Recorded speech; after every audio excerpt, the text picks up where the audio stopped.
Que el Señor nos ilumine, nos siga iluminando y entramos a la quinta sección con el profesor, el maestro Rubín Arias de la Universidad Prometa con el curso Apologética Cristiana para el siglo XXI. Con el tema de hoy, ¿los milagros existen? Adelante, Pastor Rubín. Buenas noches, ¿cómo están mis hermanitos y hermanitas? Bendiciones. Quinta semana, Dios mío. Y se pone emocionante, ¿verdad que sí? Ya nos quedan, oigan, nos quedan 2 semanitas, bueno, 3 semanas. Lo que pasa es que yo en la última semana de febrero ya tenía comprometido mi semanita de descanso con mi familia.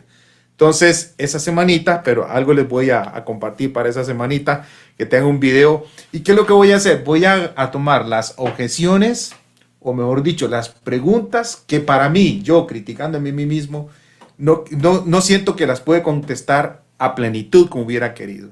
Pero entonces voy a hacer un pequeño video para tomar estas varias preguntitas y hacer una explicación para que ustedes lo tengan. Pero creo que, según hablando con el pastor César, no vamos a tener clase en esa semana. Bueno, yo no sé qué va a hacer el hermano César, pero algo va a hacer. La cosa es que yo no voy a poder tener clase, sino que la semana que sigue, por supuesto, nos vamos a volver a ver. Amén, amén. Bueno, gloria a Dios. Muy importante lo que vamos a arrancar nosotros hoy. ¿Por qué? Porque vamos a transicionar, ¿verdad?, entre lo que se conoce típicamente. Ahora uno dice, bueno, ok, nosotros hemos estado trabajando mucho en la parte filosófica y en la parte científica. Digamos que de una manera, a ver, hemos tocado el tema de la deidad, ¿verdad?, sobre la existencia de Dios, sobre la inferencia de la mejor explicación, partiendo de digamos, la parte filosófica, y tocamos un poquito de que es imposible un pasado, infinito. Es absurdo un pasado infinito. Aldo nos hablaba del Hotel de Gilbert, pero otra vez repasándolo y quizá en un video que yo haga toque, pero muy por encima porque es bien sofisticado. Es bien sofisticado, ¿verdad? Entonces, pero un pasado infinito es imposible. Eso es posible, entre comillas, teóricamente, hablando de las matemáticas, ¿verdad? Incluso hay algunos que lo pretendieron hacer haciendo cálculos matemáticos, ¿verdad? Algunos físicos. El mismo Stephen Hawking lo hizo.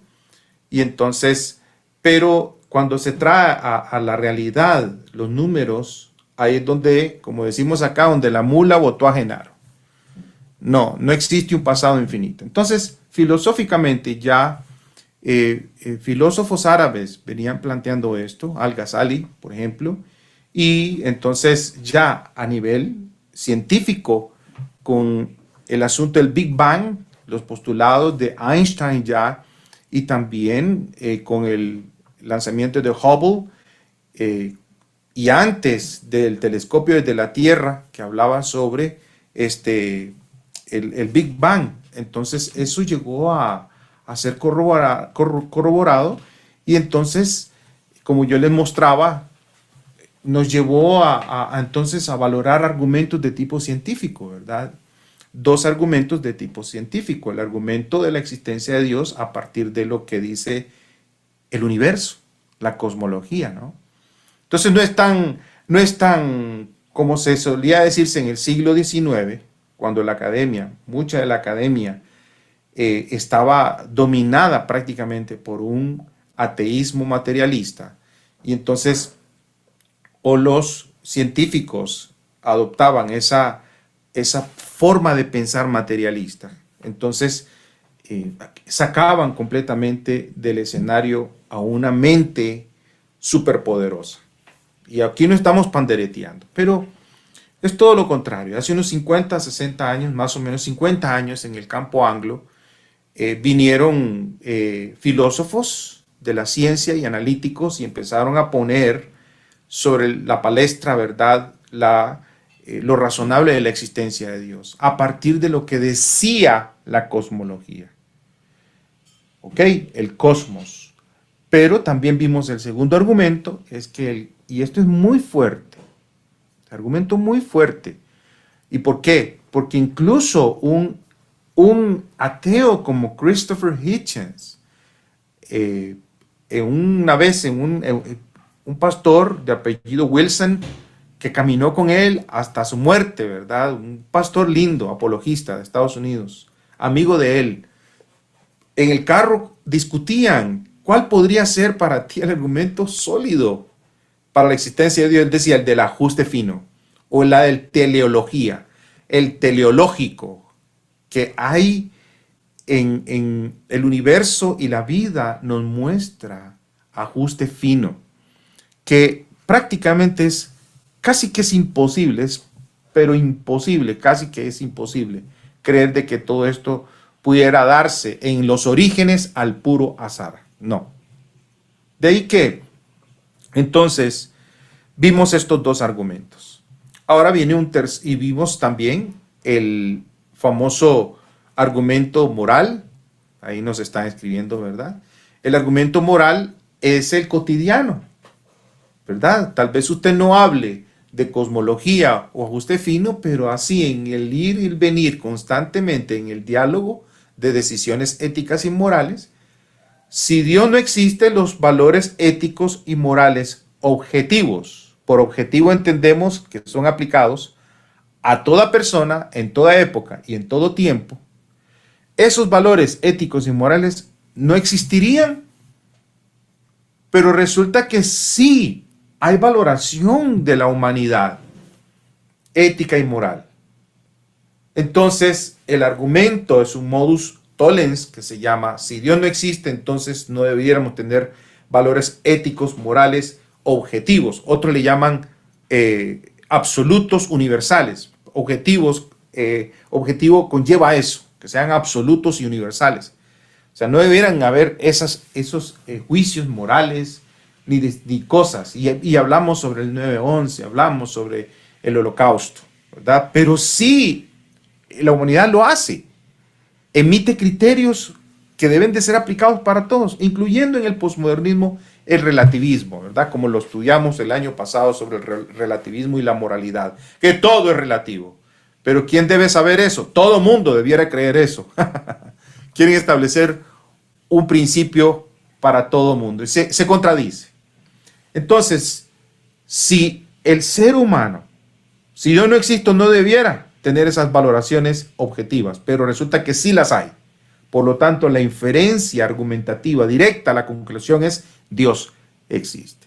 Más razonable creer entonces que alguien que trascender es que va más allá de nuestras propias decisiones, que va aquí, que está aquí, heredamos de ese ser superior y está en nuestro código ético-moral, Romanos 2:14, que nosotros entonces por eso emitimos estos criterios. Ahora, si uno pensara, digamos, no, para mí la moralidad es fruto de lo material, de lo natural, entonces se pierde lo que es bueno y lo que es malo. Como me decía un ateo, ¿verdad? Es que él decía, es que no, todo es materia, venimos de la materia nada más, no hay nada trascendental y las normas éticas y morales, nosotros son convenciones que creamos nosotros los seres humanos, ¿verdad? Y entonces yo le dije, bueno, pero entonces ¿cuál sería la composición química de lo bueno, de lo malo, del amor, de la maldad? ¿Cuál es la composición química de eso materialmente hablando? No, estamos hablando de cosas intangibles, que sí sabemos que existen. Pero gracias a Dios, que Dios nos ha dado estos valores intangibles, que sabemos por introspección y por la experiencia intuitiva, existencial con nuestros seres humanos, nuestros hermanos, hermanas, amigos, amigas, hasta nuestros enemigos, que muchas veces yo no me considero que tenga enemigos, pero yo sí sé que pueda que yo sea enemigo de alguien, porque le caiga mal, las razones que sean. Y esos juicios de valor, eso entonces traen directamente la conclusión de la existencia de un ser superior que es moralmente, que tiene moralidad y que nos ha heredado eso. Esos tres argumentos fuimos los que vimos. Ok, perfecto. Usted era Don Lubin, perfecto, ok. ¿Y qué? ¿Y qué hacemos entonces con esto del Dios de la Biblia? Aquí es cuando nosotros vamos a tratar de hacer un link, una conexión. ¿Cómo podemos pasar del libro de las obras al libro de las palabras? Y ya entonces vamos introduciéndonos a un campo de tipo, sí, filosófico otra vez, porque vamos a tratar sobre la posibilidad del milagro, lo que algunos niegan, ¿verdad? Y eso nos va a llevar entonces a la justificación a nivel histórica y crítica de lo que el Señor, quién fue el Señor y qué hizo el Señor Jesús en el Nuevo Testamento. Ahora, vamos de nuevo entonces. Pero antes yo quiero que vayamos, ustedes lo saben de memoria, ¿qué dice 2 Timoteo 3, 16, 17? A ver, yo sé que lo saben. Ese pasaje, lo conocemos muy bien. Toda la escritura es, ¿qué cosa?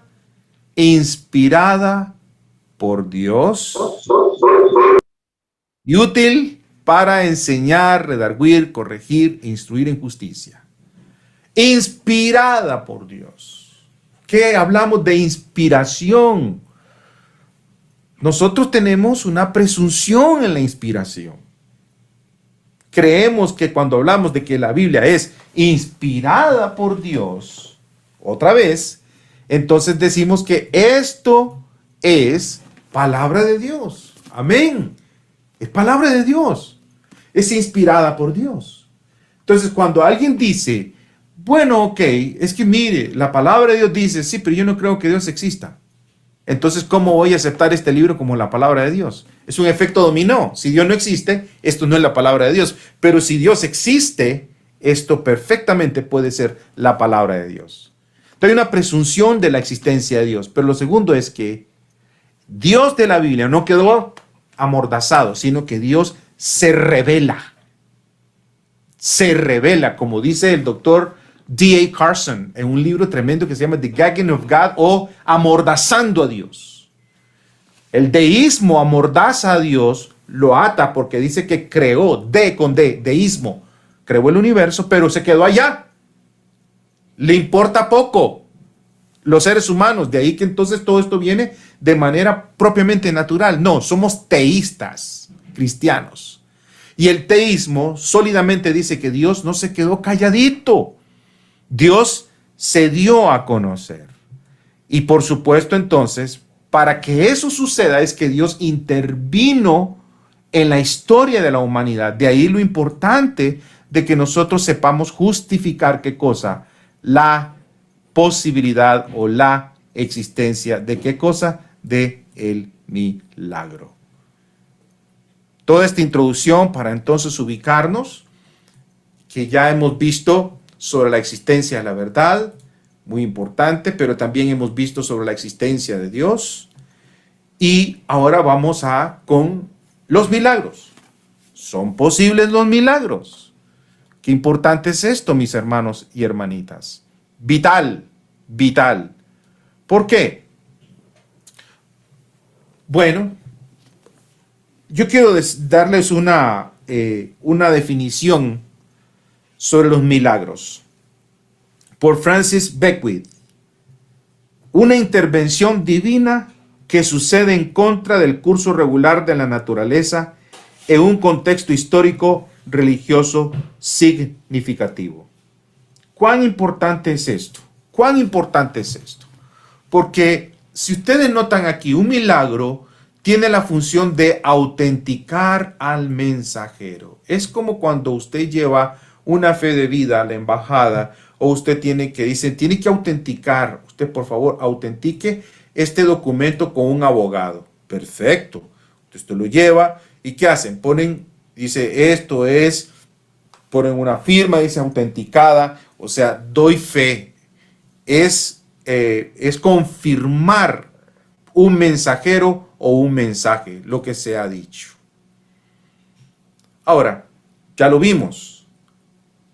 cosmológico, que Dios es inmaterial e ilimitado, extremadamente poderoso, teleológico, que es extremadamente inteligente, claro, y que tiene propósito. El argumento moral, que es absolutamente moralmente perfecto, es personal.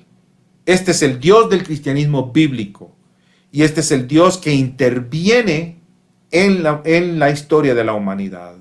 Bueno, pastor, pero entonces también habíamos hablado de las posibilidades de un universo teísta, sí, en el judaísmo, cristianismo, islam. Esto automáticamente descalificaba todas estas manifestaciones filosóficas y religiosas. ¿Por qué? Porque las características que requiere la causa para todo cuanto existe en este mundo, y decimos creado, está en las manos, solamente son estas tres religiones que sostienen: Alá, o Yahvé, o el Adonai, que no mencionan el nombre de los judíos, o Yahvé o Jehová para nosotros los cristianos, que tenemos una herencia judeo-cristiana. Todo para decir entonces que, ¿cómo hacemos? Bueno, sometemos estas tres religiones partiendo obviamente de las declaraciones del cristianismo. ¿Cuál es la verdadera? ¿Cuál es la verdadera? Bueno, vamos a ver entonces si Dios fue capaz de intervenir en la historia de la humanidad milagrosamente, incluso mandando a su Hijo Jesucristo. Si Dios existe, existe el milagro. Si existe el milagro, entonces Dios pudo mandar a su Hijo Jesucristo. Pero bueno, ¿por qué? Y aquí, ¿por qué los milagros? Muy importante. El milagro confirma el mensaje que Dios quiere transmitir. La señal confirma el sermón. Los milagros confirman el sermón. La mayoría de los milagros bíblicos confirman al mensajero. En este caso, Moisés. En este caso, Elías, Eliseo, y ya en el Nuevo Testamento, Jesús y los apóstoles. ¿Se dan cuenta? Entonces, hay una secuencia lógica. Hay verdades absolutas. Es verdad que Dios existe. Es verdad que el milagro es posible. Y ya veremos más adelante, entonces, es verdad que Jesús se reveló en un documento confiable en su texto y en su contenido. Hay una secuencia lógica aquí que debemos de seguir. Algunos dicen, no, pero esto es imposible. No, yo no creo en eso. Jamás, esto es imposible. ¿Cómo me va a decir que los milagros son posibles? Pues sí son posibles. Pero bueno, dicen, no, qué cosa, que se metieran un montón de animales en un barco. Jamás. Óigame, no, yo no creo que en el vientre de un pez, un tal Jonás. No, eso es demasiado fantasioso. Pero, óigame, pero no es cierto que ya el primero y más grande milagro ya ocurrió. Ese milagro se llama el Big Bang, los orígenes. De la nada vino a existencia todo cuanto existe. Entonces, si el milagro más grande se pudo, si lo máximo se puede, lo más fuerte, lo mayor se puede, entonces lo menor, esto es juguete para Dios. Que preservara milagrosamente, naturalmente hubiera sido procesado inmediatamente, 2 o 3 días, el cuerpo de Jonás hubiera muerto automáticamente. Está demostrado. No estamos hablando que fue naturalmente el caso de Jonás. No, Dios preparó este pez y sobrenaturalmente lo preserva.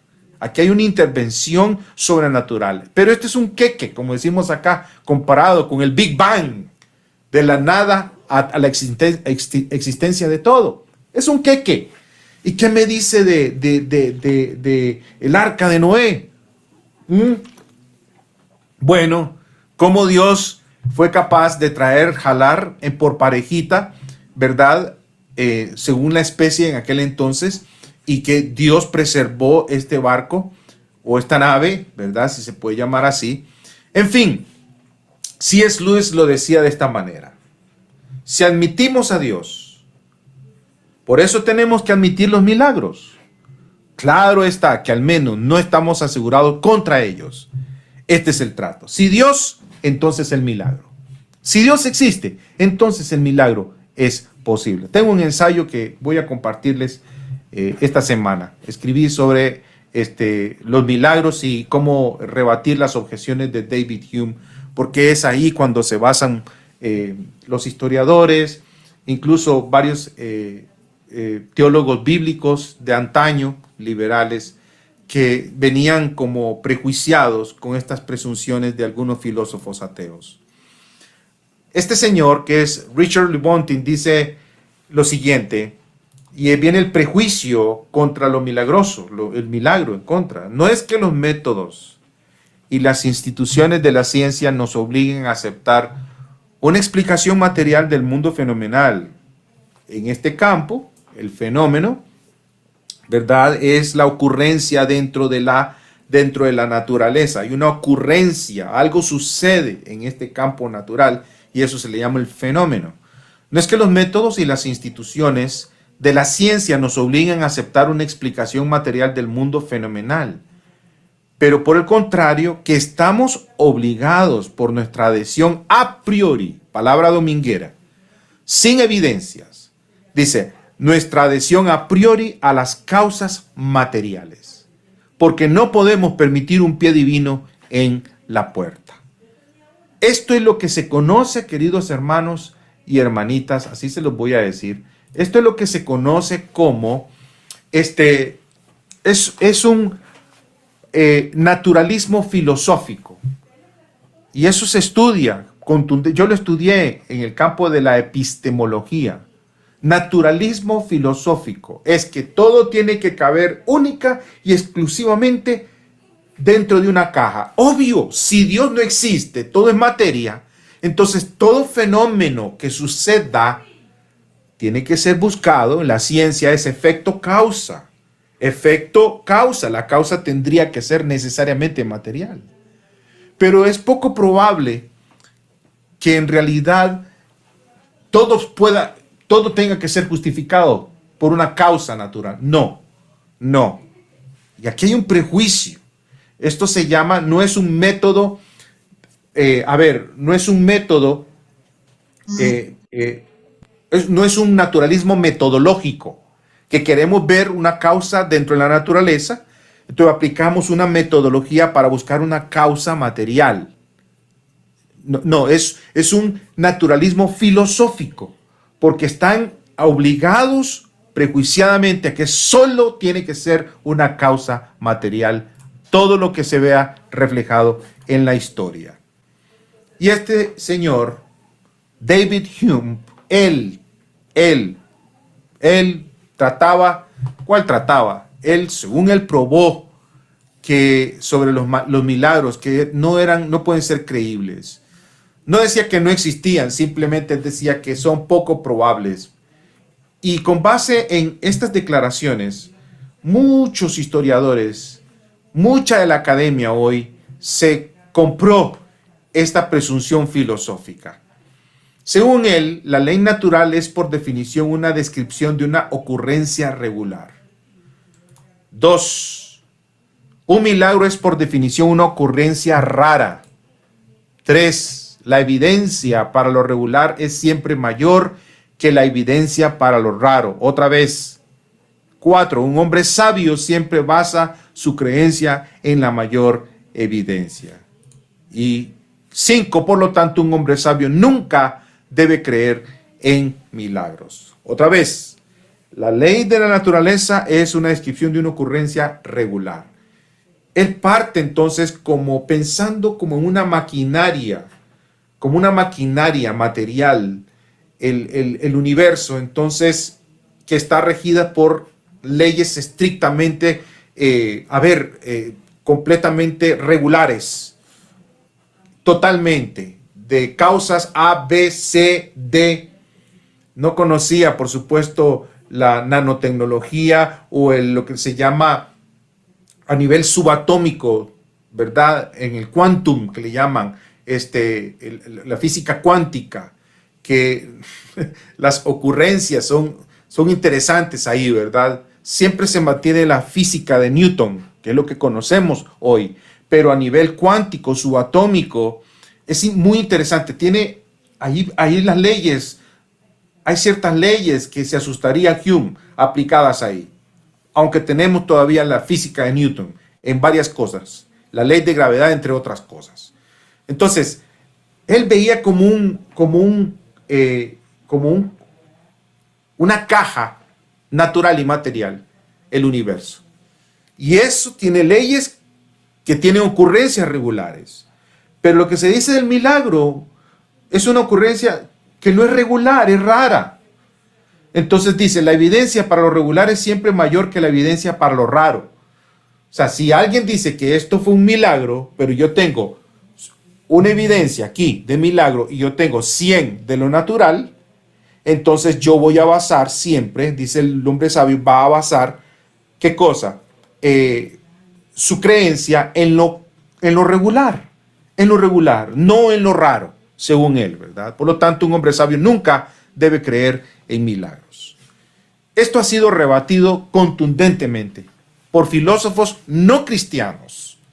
Por ejemplo, de un filósofo tremendo, y le llama en su libro de apellido Ehrman, y él dice lo obtuso del argumento de Hume.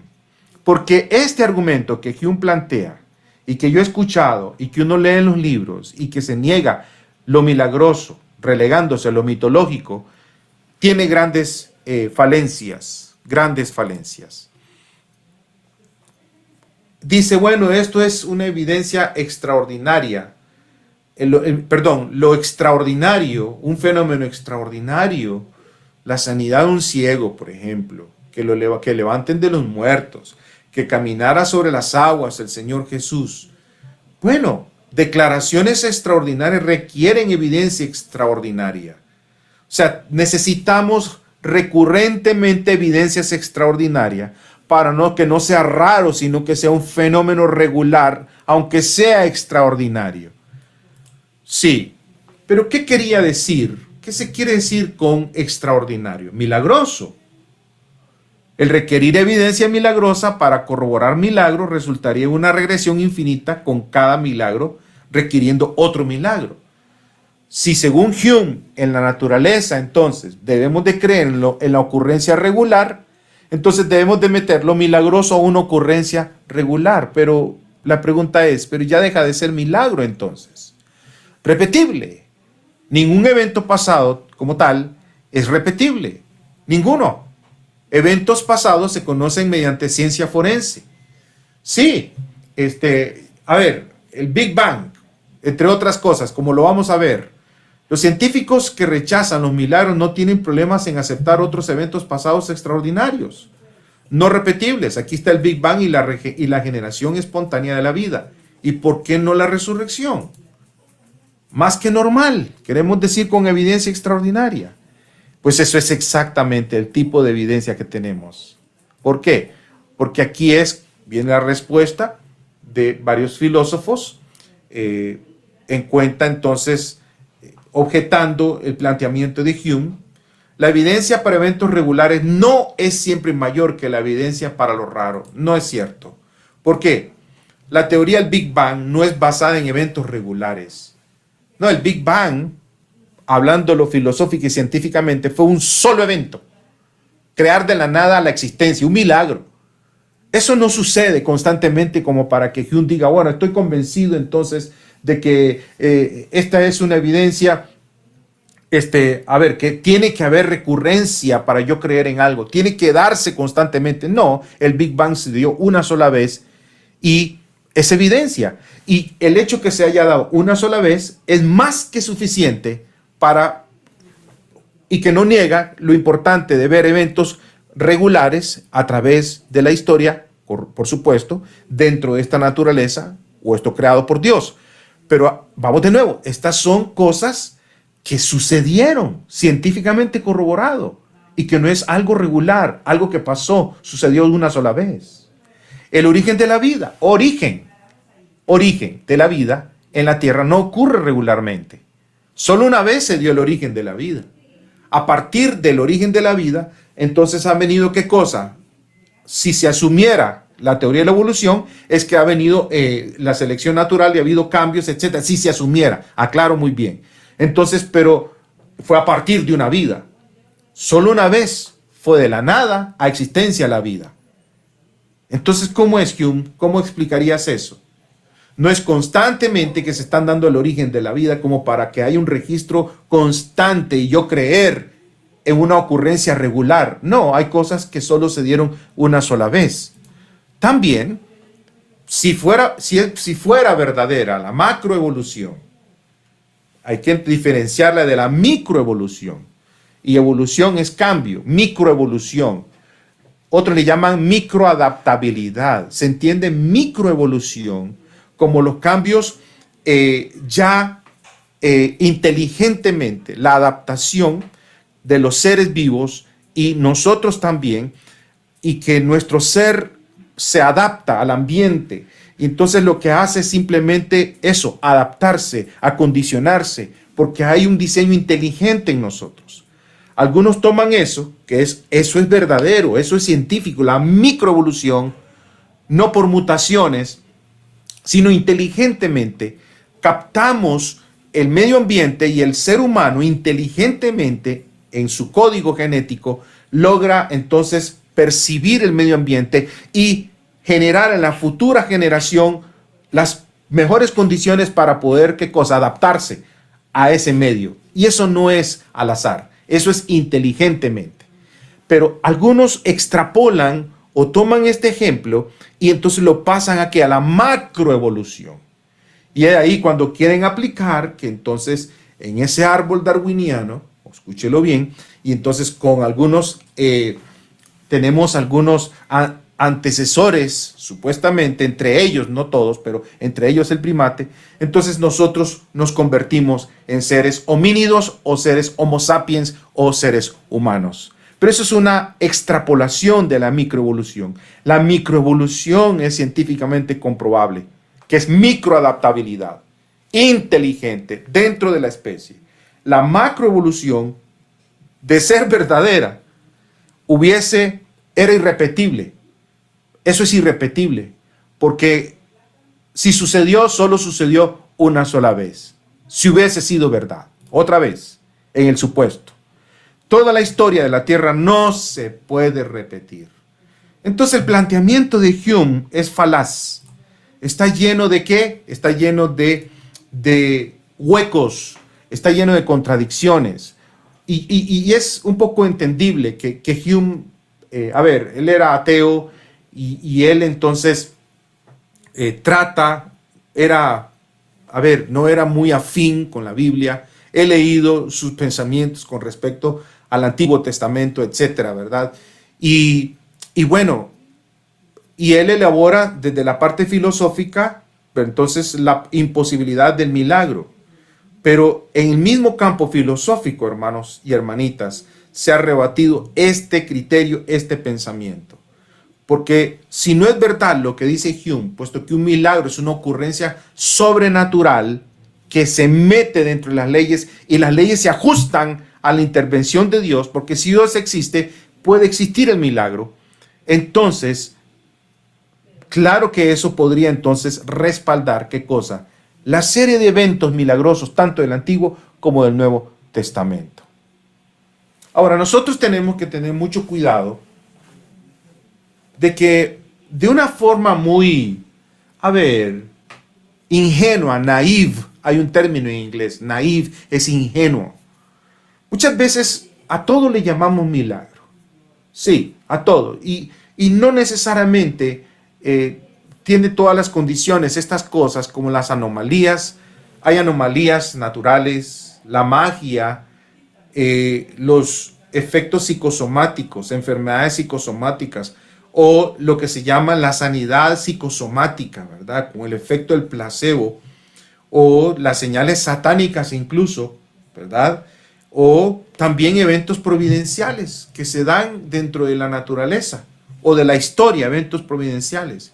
Del 1 al 5 son eventos fuera de lo normal, sí, pero uno nada más es el milagro. Por ejemplo, aquí hablamos sobre que uno dice, wow, impresionante lo que tenía con este insecto, ¿verdad? Una rareza de la naturaleza. Se hablaba de los abejones, por ejemplo, que semerendo cuerpo para unas alitas tan pequeñitas, ¿verdad? ¿Cómo es esto? Oh, eso es un milagro, es un milagro. Hay un poder físico, una característica, ¿verdad? Claro, un evento natural con patrón. Y tenemos aquí entonces el abejón. Y dice, wow, es un insecto demasiado pesado.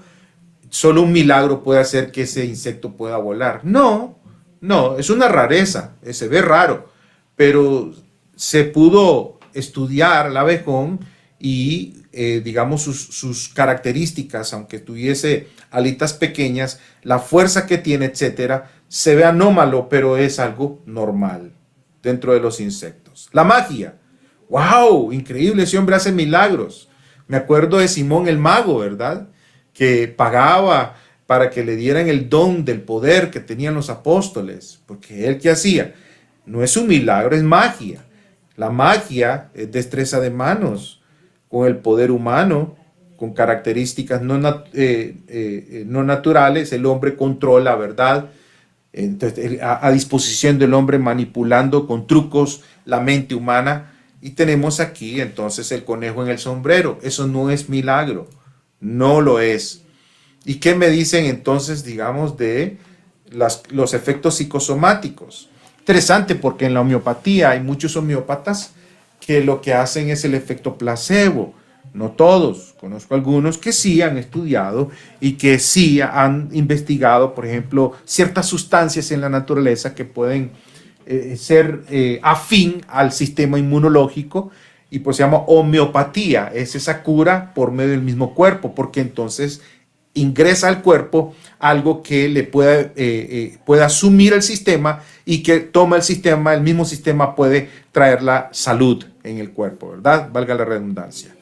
La alopatía no, son las medicinas. Pero estoy hablando del efecto psicosomático. Uy, eso es un milagro, no necesariamente.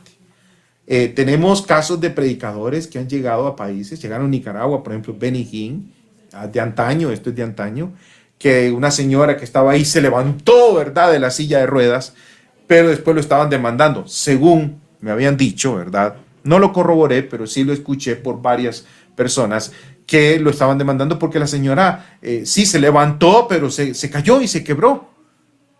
Y sin decir el montón de personas que se aprovechan del efecto psicosomático, con el efecto placebo. No es milagro, es mente sobre la materia. El poder es mental. Características, requiere fe, pero falla para algunas enfermedades. Sí, el ejemplo típico aquí, podríamos decir, las curas psicosomáticas. Hable con una persona que tiene cáncer terminal. No le va a funcionar. Como muchas veces entonces, los pseudo sanadores llegan a las campañas con la promesa: traiga a los enfermos y serán sanados. Oiga, es una afirmación, en el indicativo es que serán sanados. Yo tuve la experiencia de visitar hace más de 26 años, hace más de 30 años, a un muchacho cuadrapléjico que lo llevaron al Estadio Nacional, si no mal recuerdo, acá en Costa Rica, cuando vino uno de estos predicadores que le prometieron que lo llevaran porque lo iban a sanar, porque tenía el don de sanidad. Y en cuanto lo vieron, ¿verdad?, solo ciertas personas fueron llevadas al frente, pero otras personas, en cuenta él, quedó relegado. Ese hombre no quería nada con el Señor. Yo tuve que mostrarle a él que el Señor se glorifica en la debilidad, que la enfermedad no siempre es una maldición. No. Incluso el mismo Pablo tenía un aguijón, y muchos expertos y eruditos plantean que era una deficiencia fisiológica la que tenía Pablo, las repercusiones en su cuerpo, y él decía que su poder se perfeccionaba en la debilidad. Él me sonrió y él entregó su vida al Señor, siendo cuadrapléjico. Hace más de 30 años sucedió esto. Y él dijo: ¿por qué Dios no me quiere? Entonces Dios no me escogió a mí para hacer el milagro. Seguro soy muy malo y Él no me ama a mí. No, Él te ama. Claro que te ama. Y Dios puede sanarte a ti perfectamente, plenamente. Lo hizo. Pero si no lo hace porque es soberano, entonces no hay ningún problema. Vamos de nuevo, entonces. Las curas psicosomáticas no son milagro. No.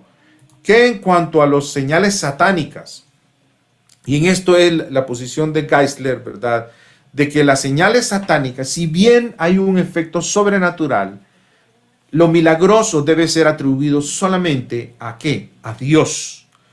¿Por qué? Porque aquí hay poder del mal, sí, aquí hay, esto es poder demoníaco, características es mal, falsedad, ocultismo, está limitado, no tiene todo el poder. Y vemos aquí, por ejemplo, la adivinación, ¿verdad? La adivinación. Son señales. Otra cosa que nosotros vemos aquí entonces es lo que sucede, lo providencial.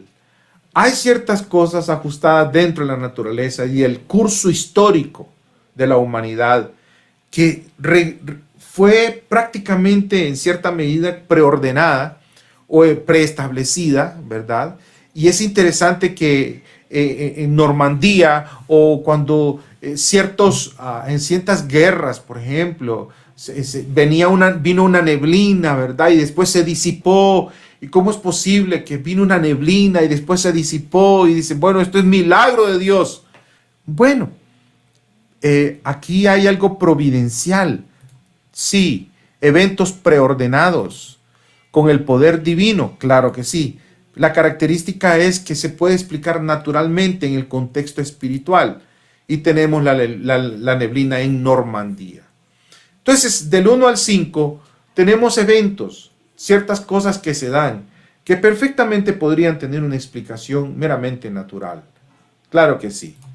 Pero cuando hablamos entonces de los milagros auténticos, estamos hablando de un acto divino con el poder súper o sobrenatural, cuyas características es que nunca va a fallar, es inmediata, es duradera y siempre va a ser para la gloria de Dios. Por ejemplo, levantar a los muertos.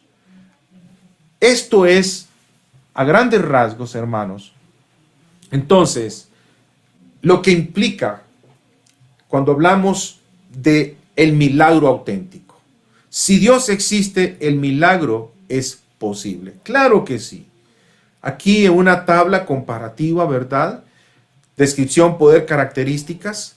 Están las anomalías, la magia, el efecto psicosomático, señales satánicas y lo que es la parte providencial. Pero el milagro, como lo vemos aquí, ¿verdad? Otra vez, es un acto divino, sobrenatural, nunca falla, es inmediata, es duradera y es para la gloria de Dios. Y esto obviamente como ejemplo tenemos el levantar de los muertos a las personas. 12 puntos sobre la confiabilidad del cristianismo. 1. La verdad sobre la realidad se puede conocer. Lo opuesto a lo verdadero, lo siento, pero así es. Así es falso.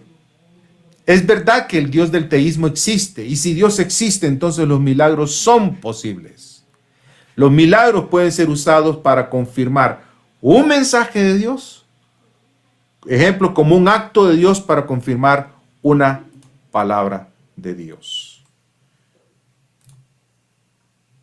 Todo para decir entonces que esto nos va a llevar a la justificación de por qué Dios decide, nada le impide intervenir en la historia de la humanidad, lo cual es verdadero, especialmente en la aparición del Mesías prometido, proféticamente y milagrosamente cumplido las profecías, y que en el Señor Jesús, en su resurrección, como veremos más adelante, ahí se confirma definitivamente que Jesucristo es Dios, por lo tanto Dios existe.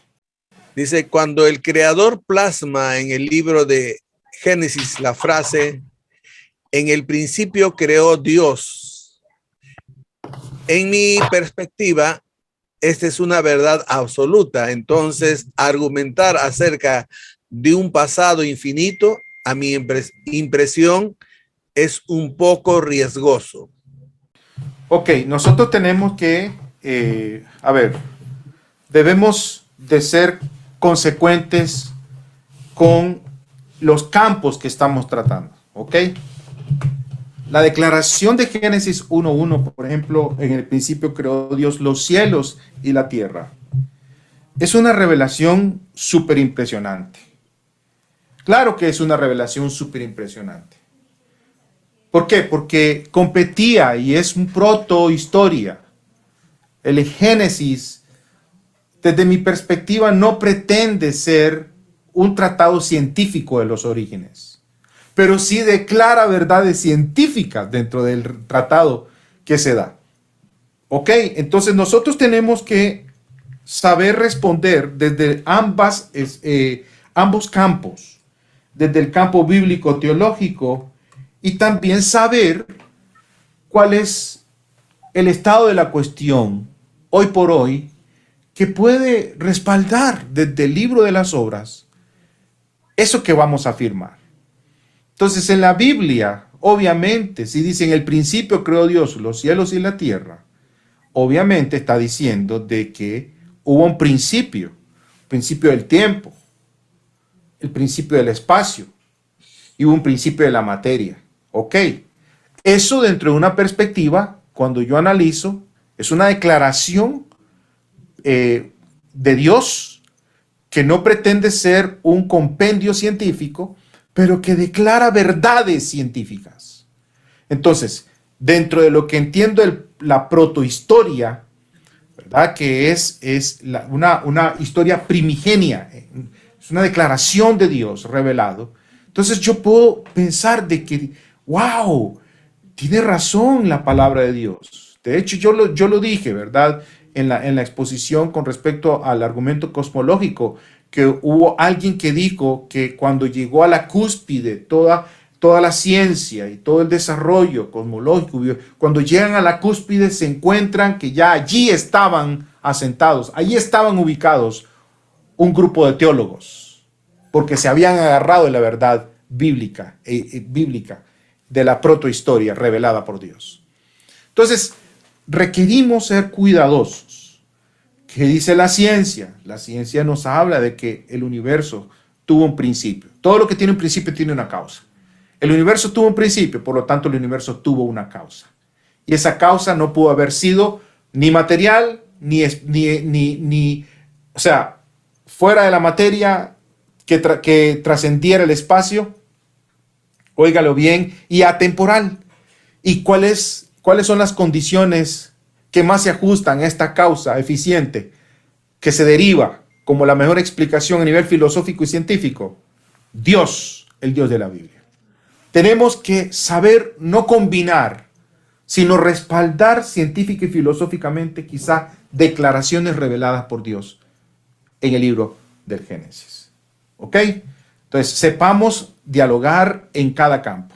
Hagamos los traslapes convenientes, que sí, Dios declaró esto, sí, y no solo está declarado por Dios, sino que también encontramos confirmación en este campo del libro de las obras.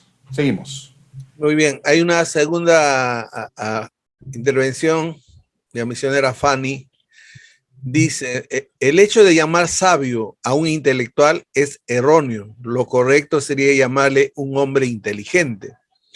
Intelectualmente, ya que la sabiduría trasciende la inteligencia y la sabiduría humana es diferente a la sabiduría divina. La que viene de lo alto trasciende aún por encima de la sabiduría científica.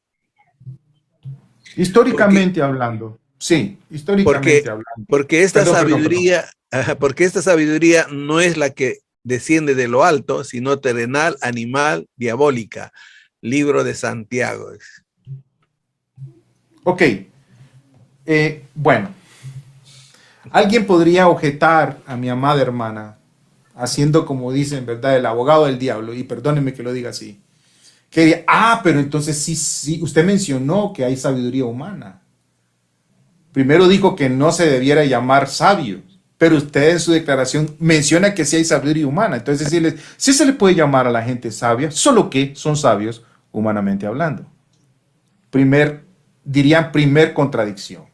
Con todo respeto lo estoy diciendo, simplemente me estoy poniendo en el zapato de la gente que objeta, que lo hago muy a menudo en mis clases, ¿verdad? Efectivamente, y a través de la historia, por decirlo así, de la teología, que es el estudio de la revelación de Dios, ¿qué dice Dios?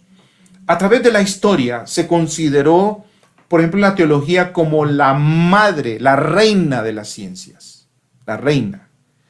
Y un libro me encanta de David Clark, se llama Método Teológico. Consíganlo, por favor. Con Método Teológico. Uno de los mejores libros, ya traducido por Kerygma, ¿verdad? Publicaciones Kerygma. Y él habla sobre la ciencia, ¿verdad? Y la sapiencia. La sapiencia.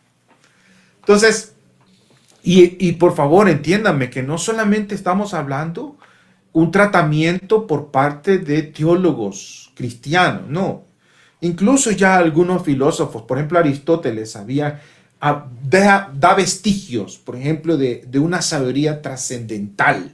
No está diciendo Jehová Dios, pero está postulando una causa muy parecida a Dios. En otras cosas no, y no estoy de acuerdo con él, pero muy parecido a Dios en varias cosas. El mover, que llama el motor inmóvil. El motor inmóvil como causa eficiente es trascendental. Santo Tomás de Aquino le llama esa causa eficiente, ¿verdad? En las 5 vías, tomando a Aristóteles, pero perfeccionando a Aristóteles. Todo para decir que ya esto es un tratamiento entre estas personas sobre la ciencia como ese conocimiento, que sí tiene razón la hermana, es el conocimiento derivado de la investigación. Eso se llama ciencia. Muy bien. Y que puede ser puesto en un paradigma, en un método también, o un paradigma para obtener conocimiento. Sí, y la Biblia, la teología puede ser también tomada, puesta como un paradigma, y a partir de esa revelación, de eso que surge de la Biblia, obtenemos conocimiento. Lo que pasa es que el científico que es materialista dice, no me gusta que me digan lo que yo tengo que creer, dice, porque me lo está dando. Yo quiero tenerlo yo, dice el filósofo que no es cristiano, que no lo es cristiano. El filósofo cristiano va a admitir y contemplar la sapiencia. ¿De quién? Heredada, dada. Contemplación, término muy importante. Contemplar, no lo puedo razonar yo, derivar de mi propio raciocinio. Esa causa solo la contemplo y heredo, tomo, recibo esa sabiduría por parte de Dios. Entonces sí creo que hay, que la sabiduría propiamente dada por Dios, eso es sabiduría, es Dios. Y que a cierto conocimiento de los hombres, ¿verdad? Y los seres humanos, para ponerlo así, los seres humanos, les digo, son sabios, y se habla de sabios de la antigüedad, sí, son sabios de la antigüedad, pero son quizá como producto también de su vida, su experiencia y su conocimiento, pero hay un conocimiento trascendental que supera esa sabiduría meramente humana. Entonces, sí, yo creo que, yo creo que ciencia es tener conocimiento derivado del estudio, correcto. También de lo que Dios nos da, porque Dios, como le dio a Moisés, por ejemplo, en Génesis 1:1, y competía con otras perspectivas de las culturas mesopotámicas, helénicas o griegos, completamente, radicalmente diferente a lo que se conoce como los estudios del Antiguo y Cercano Oriente, por ejemplo, ¿verdad? Todo lo que es el origen según la Mesopotamia. Dios incurre en su revelación con algo completamente diferente. Y eso es un conocimiento. ¿Cómo lo obtiene? Que pasan cientos de años después y en este siglo, en el siglo pasado y este siglo, se dan cuenta de que se dio el Big Bang y que el universo tuvo un principio, y ya Génesis lo había dicho. Entonces hay un conocimiento que es dado por Dios. Otra vez, pero hay una sabiduría, como Pablo dijo, oh, cuán insondables son tus caminos, que es suprema. Y esa viene del Dios Altísimo, únicamente del Dios Altísimo. Tengo un par de preguntas. ¿Qué ocurre con los milagros que no son obra de Dios? Por ejemplo, los magos que competían con Moisés, la muchacha en Hechos de que puede decir el futuro, ¿no? ¿Cuál es el propósito de estos milagros? Esa es la primera pregunta. Y la segunda es, ¿cuál es la diferencia entre los milagros de la Biblia o del cristianismo con los milagros de otras religiones? ¿Cuál es la diferencia principal? Porque toda religión nos habla y nos dice que tienen sus propios milagros. Muy buenas preguntas. Y yo sé que tú tienes la respuesta, pero yo sé que haces estas preguntas para que todos repasemos y aprendamos. No me cabe la menor duda, Aldo. Lo primero es que, obviamente, y aquí, Geisler, vos mencionaste, ¿verdad?, estos milagros satánicos y usaste el término milagros. Yo creo que sí se puede usar el término, aunque Geisler diría no.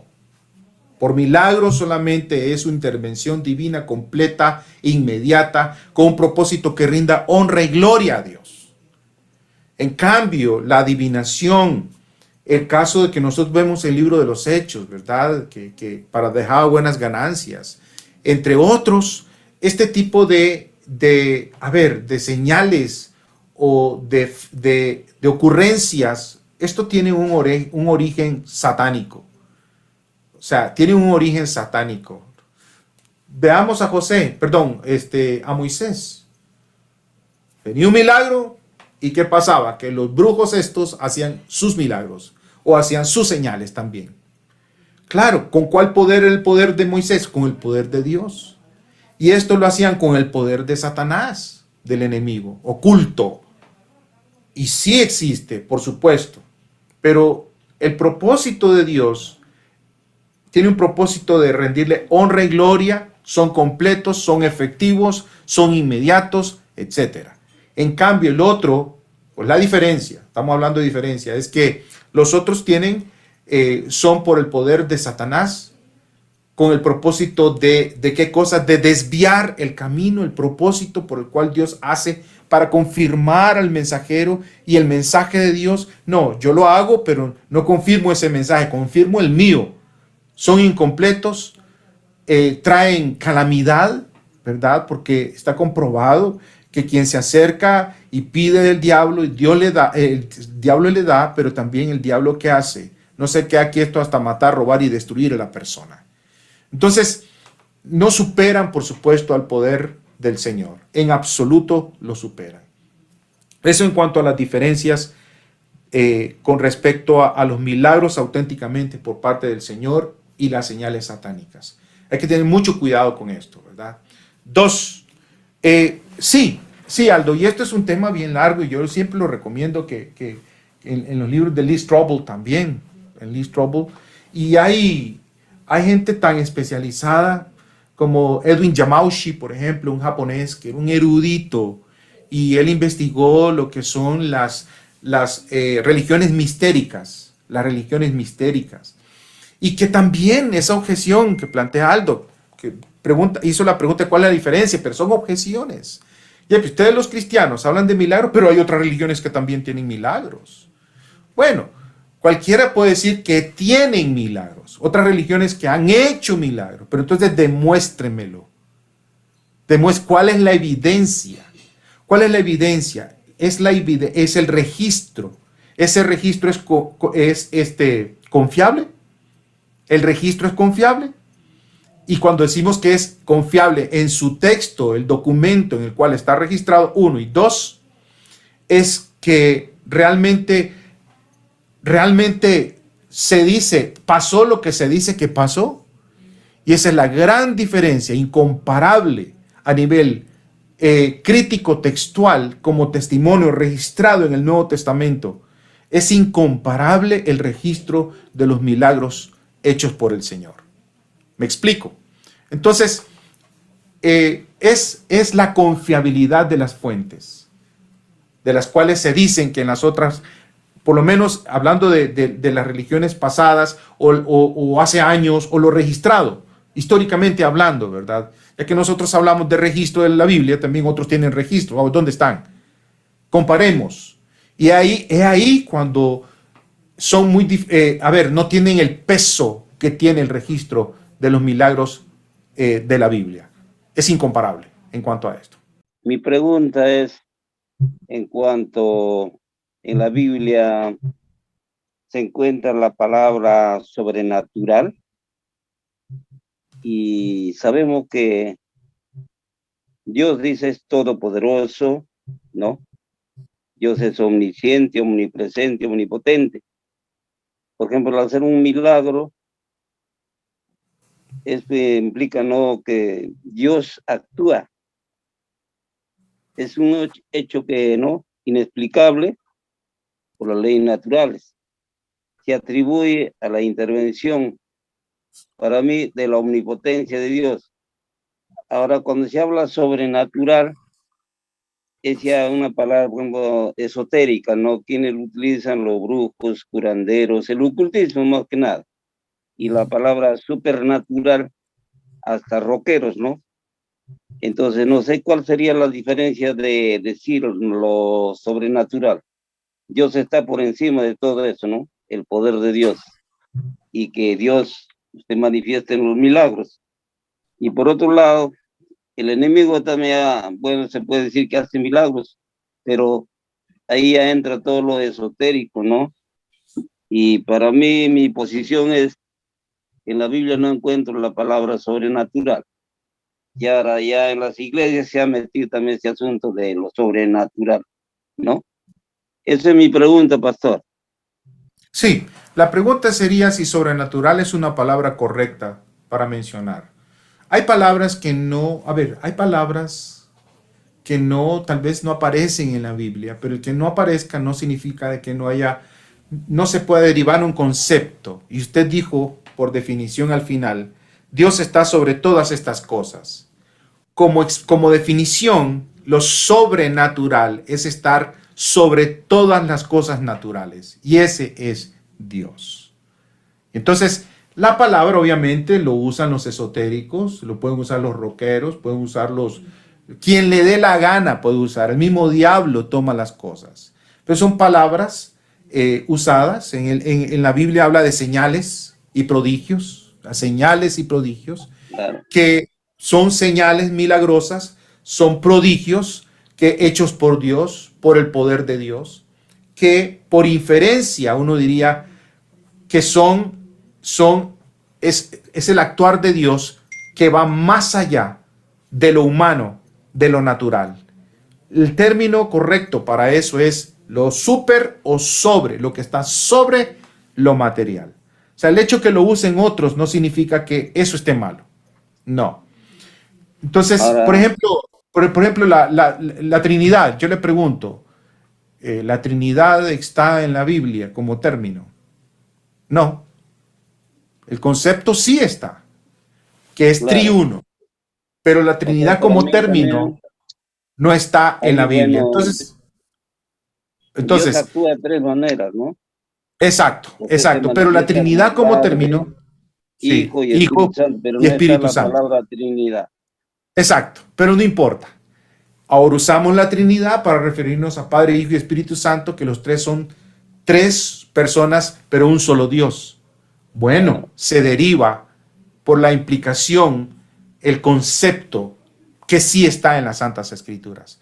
Es análogo, me parece a mí, al término sobrenatural, que tenemos señales, prodigios, maravillas hechas por Dios, que van más allá de lo natural o lo humanamente posible.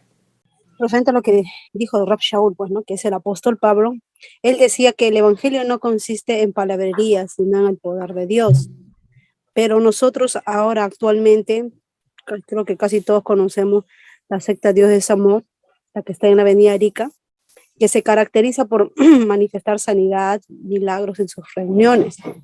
Mi consulta es, ¿quién es la fuente de inspiración que opera los milagros en esa congregación?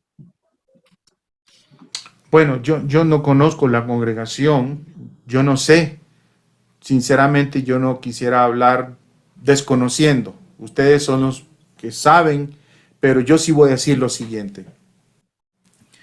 Alguien puso prodigios y milagros. Ese es el término bíblico, ¿verdad? Que tiene una connotación sobrenatural porque va más allá y es hecha por aquel que trasciende lo natural.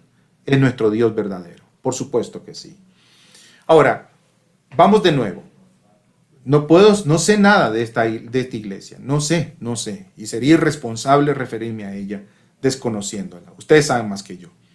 Pero sí sé de iglesias que predican, y yo saqué un ejemplo, hasta una persona, y que entonces dicen operar milagros, etcétera, ¿verdad? Por la misericordia del Señor, a pesar de todo esto, conozco algunos testimonios de personas que fueron muy sinceras, que buscaron en medio de estas congregaciones, poquitos casos que yo conozco de primera mano, que recibieron una sanidad del Señor, Pero muchas veces, hermanita, ¿verdad? Y aquí lo digo en signo de preguntas, porque me da mucho temor, ¿verdad? ¿Acaso no son muchas veces manipulaciones psíquicas las que se dan? Posiblemente. Sí, en otras congregaciones. Ahora, lean a Craig Keener, tiene 2 tomos así de uno de los más sólidos eruditos de la Biblia, Craig Keener, sobre el milagro, los milagros. Y él ha documentado miles de casos, vean hermanos, que están certificados por la medicina, de personas que por oración, que por intervención, oración, etcétera, fueron sanadas milagrosamente por parte de Dios. Vamos de nuevo. Está el actuar de Dios verdadero, está el actuar de Dios santo. Satanás quiere ponérsele a la par para desviar. Y también hay personas como Simón, el simoneo. Se dice, es un término que se usaba antes. El simoneo es a dar la apariencia de lo milagroso y que puede usar la parte, la manipulación psicosomática. También como Simón el mago se dice el mago, hacía trucos con sus manos. Así lo dice el libro de los Hechos. No era Dios. Tú no puedes sacar conclusiones. Es el ser humano si es mago o si es un sacerdote que está metido, pseudopastor, pero que está metido en el ocultismo. Satanás le está ayudando porque Satanás puede hacer intervenciones sobrenaturales, no como las de Dios, siempre es para mal, pero también Dios, y hoy por hoy Dios, el Dios verdadero, es el mismo ayer, hoy y siempre, con estas características, el poder del Señor, sobrenatural, efectivo, inmediato, completo, para la honra y gloria de su nombre. Eso es una realidad. Es lo que te puedo decir, mi hermanita. Le estaba escuchando y y lo que sucede es que usted habla de un milagro y la perfección del milagro. Mi pregunta es, ¿Dios puede empezar ese milagro y la ciencia médica terminar ese milagro? Ok, excelente pregunta, Douglas. Bueno, yo creo que Dios dejó la ciencia médica.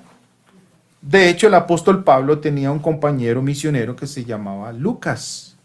Lucas era historiador y Lucas era médico. ¿Y cómo no? Si Pablito, ¿verdad? Ustedes saben que él tenía sus ciertas cosas a nivel fisiológico, y también muy interesantemente Pablo le recomendó en algunas ocasiones a Timoteo: toma un poco de vino por causa de tus frecuentes enfermedades. O sea, ahí hay un uso instrumental como medicina de el vino. Y también algunos decían, ¿verdad?, que el agua no era tan buena como el agua que hoy tomamos. Por lo menos puedo decirlo en Costa Rica. No compramos botellas de agua aquí. No, el agua de Costa Rica es tremenda. Mi familia aquí en Estados Unidos ha venido aquí y le digo, no, pruébenla. Al principio toman agua, compran botellas de agua, pero después, se pegan al tubo del agua porque es muy buena. En el primer siglo no era la realidad. Y parece que entonces Timoteo incluso tenía problemitas de su estómago. Y aquí es cuando viene una recomendación de tipo médica. No era lo mejor el vino, pero era lo que tenía. Todo para decir que Dios usa la medicina. Dios usa la medicina, ¿ok? Ahora, ¿será que hay pronósticos médicos y que uno puede, dentro de ese pronóstico médico, clamar al Señor para que el médico tenga la sabiduría, pueda llegarle al problema y también la ayuda de Dios en la intervención de esta persona. Yo creo que sí, hermanos. Dios lo puede hacer directamente. Sí, Dios lo puede hacer directamente y completo. Pero conozco casos, por ejemplo, un hermano de apellido Quesada, médico, que él decía, para mí, en mi diagnóstico, yo le pido sabiduría al Señor para dar un diagnóstico, claro, dentro de lo natural, dentro de mi conocimiento, pero he clamado a Dios para que, porque muchas veces yo puedo recetar, prescribir medicinas que no funcionan, no ha funcionado. No, para todas las personas no funciona. Varias personas, y acorde a mi sabiduría, y no ha funcionado. Y yo he clamado a Dios para que meta su mano poderosa y las personas se sanan. Dios es soberano. Dios puede hacer directamente un milagro, como Dios puede perfectamente, por la sabiduría del ser humano, perfectamente puede traer sanidad. Porque para eso se estudia, ¿no es cierto?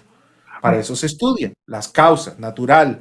Esta es la causa, vemos, este es un fenómeno que se dio, esta persona tiene una bronquitis, bueno, ok, ¿qué fue lo que sucedió? Entonces ya con todo el conocimiento que tienen, que la bronquitis llegó y se dio por esto, esta es la causa, entonces vamos a darle una medicina, un antibiótico, porque tiene aquí sus pulmones, etcétera. Entonces, la pregunta es, ¿Dios puede hacerlo soberanamente y completo? Y la medicina también puede ser aplicada y que se pueda recuperar el cuerpo por la alopatía o por lo que sea. Pero también Dios puede bendecir a los médicos y puede también bendecir esos tratamientos. ¿Y por qué no aquello que no funciona y Dios meter su mano directamente? ¿Para qué? Pero como dijo el doctor Quesada, yo siempre le termino dando la gloria al Señor. Porque yo he clamado, Dios me ha escuchado y hay casos en que, óigame, no veía un avance, clamé y vi la mano de Dios intervenir ahí. Yo no sé si es coronavirus, no sé si es cáncer, no sé qué clase de bicho sea. Lo único que sé es que vi la mano de Dios a través de mi boca, sacándolo y echándolo fuera. Pero lo que sucede es que este cáncer, este bicho, este coronavirus luchó porque me estaba destruyendo. Yo he cruzado mi brazo y todo mi brazo adormecido. Se me han caído mis cosas, todo. He perdido mis anteojos. He tenido que volver a comprar. Pero la gloria para el Señor Jesucristo. Amén. Amén, Y eso hermano. no hace mucho que ha sucedido. Gloria a Dios. Gracias, Amén. hermano. Muy buenas noches, muy buenas noches. Muchas gracias, pastor. La pregunta es bien específica y concisa. Usar la palabra posibilidad, posible, decir, usar la semántica para redondear un poquito más la pregunta. Creer que un milagro es posible dentro de lo que estamos hablando, la semántica que se utiliza para esta sesión, hablar de posibilidades no sería lo mismo que hablar de verdades absolutas en cuanto, por ejemplo, un milagro como los milagros que el Señor Jesucristo hizo. Recuerdo en alguno de los textos que he puesto aquí, por ejemplo, Marcos 2:9, que le dice que es más fácil decirle al paralítico, tus pecados son perdonados, o decirle, levántate y toma tu camilla y anda. O sea, ¿dónde están los parangones aquí para establecer posibilidades y verdades absolutas? Esa sería mi pregunta. Muy bien, excelente, Alejandro, excelente pregunta, me encanta. Wow, excelente pregunta. ¿Por qué? Porque nosotros aquí estamos barajando dos ámbitos. El primero es el ámbito de la revelación bíblica y que nosotros asumimos, obviamente, que esta es la palabra del Señor y que nosotros recibimos esa palabra por parte de nuestro Dios. Es verdad, punto. Es absoluto, punto. ¿Verdad? Yo recibo como una verdad deductiva que la Biblia nos plantea. deductivamente, si Dios existe, entonces Él se da a conocer y es verdad. Entonces, Dios existe, por lo tanto, se dio a conocer y es verdad. Tratando de espero haberlo hecho correctamente, ¿verdad? Porque esto es lógica y eso hay que darle su pensamiento. Espero haberlo estructurado correctamente, ¿verdad? Entonces, ¿qué hace uno? Contempla y recibe. Lo mismo que uno hace con los niños, que uno le transfiere. Cuando mis hijos estaban pequeñitos, yo le transfería las verdades de nuestra existencia, de nuestra vida como padres. Ellos no cuestionaban, ellos recibían estas verdades como una verdad absoluta. Pero cuando uno se pasa al campo de la historia, dentro de las ciencias blandas, la historia, la arqueología, cuando se pasa al campo de las ciencias, entonces la ciencia no asume dogmas. Por lo menos eso es lo que pretende decir. La ciencia asume ¿qué cosa? Asume que un fenómeno debe tener una causa. Y entonces a partir del fenómeno y de lo que yo supongo que pueda ser y me doy a la tarea de prueba-error, entonces ahí doy con la causa que me da este fenómeno, me da el mismo fenómeno. Entonces en este campo se habla de lo que es probable inductivamente. Probable inductivamente, ¿verdad? Entonces pongo un ejemplo. En el campo de la medicina, nada es las vacunas, las pastillas. En la ciencia no te dice, mira, esto es 100% verdadero y absoluto que te va a caer. No, es altamente probable que a ti te pueda funcionar. Y sí, pero siempre hay un margen porque ellos no son Dios. Ellos no conocen como Dios que puede asegurar en la Biblia y que está registrado. Y yo lo acepto, claro que sí, que es 100% verdad lo que Dios me está diciendo. Pero el historiador dice, no, véngase a este campo, véngase al campo científico. Ok, no importa. ¿Cuáles son las probabilidades de que esto sea verdadero? Es altamente probable, claro que sí. Vivimos de probabilidades. Y como dije yo, la medicina me la tomo como que fuera absolutamente sé que me va a hacer bien.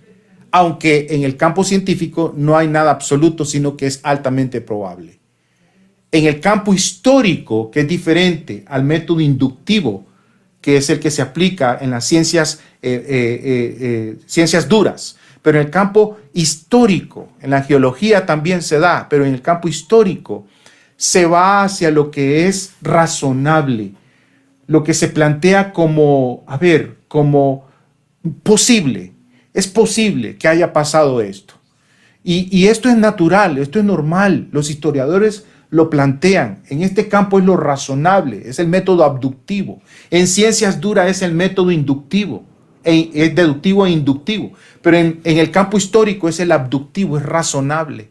Y entonces, no importa, lo que yo sé como una verdad absoluta de la palabra de Dios, en el campo histórico crítico lo puedo, no importa, me salgo de lo dogmático o lo absoluto aquí, pero me paso al campo de lo probable científicamente o lo razonable posible a nivel histórico crítico, no importa. Aquí voy a comprobar que es altamente probable que es verdad lo que absolutamente sostiene las Santas Escrituras. Son ámbitos en los cuales nosotros nos movemos. Otra vez, en el campo científico, ellos no son Dios, no conocen todo, y tenemos que entonces, si estamos dentro de este ámbito, tenemos que, sin perder, por supuesto, lo revelado por Dios, pero podemos ver qué nos revelan las ciencias, incluyendo incluyendo lo que es el registro histórico crítico, incluyendo el tratamiento filosófico milagroso que no desmerita lo razonable del milagro ni lo posible del milagro, si se trata en estos mismos términos correctamente. Edificada, escuchando atentamente. Lo único que quisiera, no sé si añadir, hermanos, es que Dios es sobrenatural y nosotros tenemos una mente terrenal, es decir, finita. La de Dios es infinita. Cuando acontece un milagro, ni nosotros mismos podemos entenderlo, por más que buscamos ese razonamiento porque es que contradice, por ejemplo, un diagnóstico médico que está dado, está comprobado, que va a ser de una forma y Dios se presenta y sucede lo contrario. Eso es un milagro. Yo lo he visto. Como he visto, sí, como he visto en mi diario vivir, por ejemplo, ver a Dios surtir mi balón de gas por más de 3 meses, hermano, esto es increíble porque un balón de gas no te dura a más de cocinando todos los días, tus 3 comidas, no te dura sino poco, 2 semanas, 3 semanas, cuando más. Lo he visto, sí, eso lo vi, hermano, mantenerlo hasta donde yo tenía dinero para volverlo a comprar, Dios lo mantuvo lleno. Yo lo he visto. Entonces, ¿cómo? No me pregunten, pero Dios lo hace. Dios lo hace. Ese es Gloria a Dios. el Gracias. sobrenatural en el cual estamos llamados a creer. Simplemente lo que Dios nos exige es creer. Sí, hay milagros y es una evidencia de la existencia de Dios. Si no hubiera todos estos actos milagrosos que son hechos por un ser soberano y inteligente, como está diciendo el profesor, entonces no existirían. Pero gracias a Dios, y también quisiéramos hacer una exhortación de que no solo sea teórico, porque el pensamiento postmodernista con el relativismo ha hecho perder estos actos milagrosos que son el respaldo al evangelio. Y que todos nosotros esta noche podamos decir, sí, Señor, tú existes y tú puedes hacer actos más allá de lo natural, ¿no? Como decía, sobrenatural. Sí, lo hace, sigue haciendo, como lo ha hecho en el Antiguo Testamento, como lo ha hecho en la iglesia primitiva, debe seguir haciendo en nuestras vidas cada día. Y damos gracias una vez más al profesor. Muy contentos porque Dios hoy nos confirmó lo que su palabra ya nos había enseñado y muchas veces hemos dudado, ¿no? Pero hoy con los estudios estamos aprendiendo y afirmando. Y vamos a orar. Padre Celestial, Dios Todopoderoso, gracias te damos por tu enseñanza tan grandiosa que nos haces ver tu palabra, Señor. Nos haces ver el trasfondo, los tesoros secretos que hay ahí. Rogamos, Señor, nos sigas iluminando, nos sigas, Señor, guiando en este camino, Señor, que estamos aquí, Señor, en esta tierra. Vemos, Señor, quizás más cosas difíciles, pero sabemos que tú nos fortaleces, tenemos promesas, pero sobre todo, Señor, tenemos ese regalo precioso, Señor, que eres tú en nuestras vidas y que nos haces vivir cada día de nosotros, ya para nosotros, en lo sobrenatural, porque creemos en ti y sabemos que existe, aún el mundo no te vea. Hay un Dios que eres tú y te damos las gracias por el profesor, por los alumnos que han venido en esta noche, que sea tu mano poderosa guiándonos a poner en práctica cada enseñanza, poder replicar, enseñar a otros, Dios. En el nombre de Jesús ponemos en tus manos esta clase y nuestras vidas, como cada día, Señor, está en tus manos. Amén. Amén.